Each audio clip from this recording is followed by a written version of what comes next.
Super കൺമണിയുടെ latest promo റിവ്യൂയിലേക്ക് എല്ലാവർക്കും സ്വാഗതം. അങ്ങനെ ബെല്ലാമൻ കൺമണിയെ പറ്റി സംസാരിച്ചുകൊണ്ടിരിക്കെ സുമിത്രയ്ക്ക് ഒരു ഫോൺ വന്ന് അവർ അത് അറ്റൻഡ് ചെയ്യുകയാണ്. ബെല്ലാമന്റെ അടുക്കൽ നിന്ന് മാറി.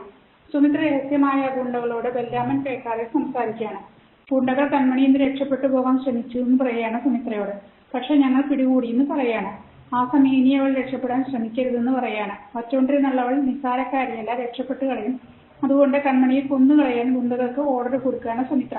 അതിനുശേഷം സുമിത്ര ബെല്ലാമിന്റെ അടുത്തേക്ക് തന്നെ വരികയാണ്, ഒന്നും അറിയാത്ത പോലെ. അമ്മ, ഞാൻ ചോദിച്ചതിന് വ്യക്തമായ മറുപടി തരണം. അമ്മയാണ് കൺമണി നിസ്സായിന് പിന്നില്ലെങ്കിൽ എന്നോട് തുറന്നു പറയണം.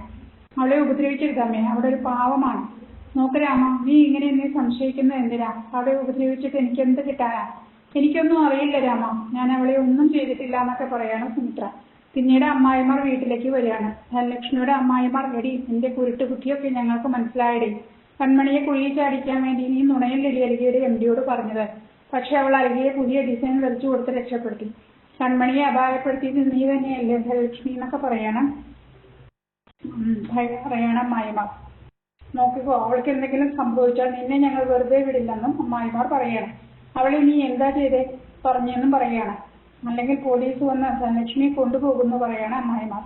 ഇത് കേട്ട് ഗോകുലം, എന്തായാലും അമ്മയെ പോലീസുകാർ കൊണ്ടുപോകുന്നു പറയാണ്. ആ സമയം ബെല്ലാമിനെ കസ്റ്റഡിയിൽ എടുക്കാൻ പോലീസ് വരികയാണ്. എന്നെ കസ്റ്റഡിയിൽ എടുക്കണേ എന്തിനാ? ഞാനൊരു തെറ്റും ചെയ്തിട്ടില്ല. കൺമണി മിസ്സിംഗ് ആയതിൽ എനിക്കൊരു പങ്കുമില്ലെന്ന് പറയാണ് ബെല്ലാമൻ. ഇത് കേട്ട് സ്റ്റേജ് നിങ്ങളെ കുറിച്ച് പരാതി കിട്ടിയിട്ടുണ്ട്. അലിഗയിലെ എംഡിയാണ് പരാതി തന്നിരിക്കുന്നത്. അതുകൊണ്ട് ബെല്ലാമൻ ഞങ്ങളോട് സഹകരിക്കണം, ഞങ്ങളുടെ കൂടെ വരണം എന്നൊക്കെ പറയാണ്. അങ്ങനെ ബെല്ലാമൻ റാണി കണ്ണമ്മ അയച്ച പോലീസുകാരന്റെ ഒപ്പം പോവുകയാണ്. ബെല്ലാമൻ പോയി കഴിഞ്ഞതിന് ശേഷം സുമിത്ര, നോക്ക് ബാലു, നമ്മുടെ കർമ്മങ്ങളൊക്കെ ലക്ഷ്യസ്ഥാനത്ത് എത്തിയിരിക്കുന്നു. ഒരു വഴിക്ക് രണ്ട് വീഴ്ച. നമ്മൾ നമ്മുടെ ശത്രുവിനെ തീർക്കുന്നു. അതിന്റെ കുറ്റത്തിന് ഇതാ വേറൊരു ശത്രു ജയിലിൽ കിടക്കുന്നു. ഇതിൽ ഒരു സന്തോഷം നമുക്ക് എന്താ ഇനിയുള്ളതെന്ന് പറയുമ്പോൾ അയാളും ചിരിക്കുകയാണ്. ആ സമയം സഡേഷനിലായിരുന്ന ഭാഗ്യം മയക്കം വിട്ട് എണീക്കുകയാണ്. ആ സമയം ഗുണ്ടകൾ കൺമണിയോട്, എടി നിന്നെ തീർക്കാനുള്ള ഓർഡർ കിട്ടിയിട്ടുണ്ട്. എന്താടി, നിന്റെ വിഘ്നേശ്വരൻ നിന്നെ രക്ഷിക്കാൻ ആളെ വിട്ടില്ലേ എന്നും ചോദിക്കുക.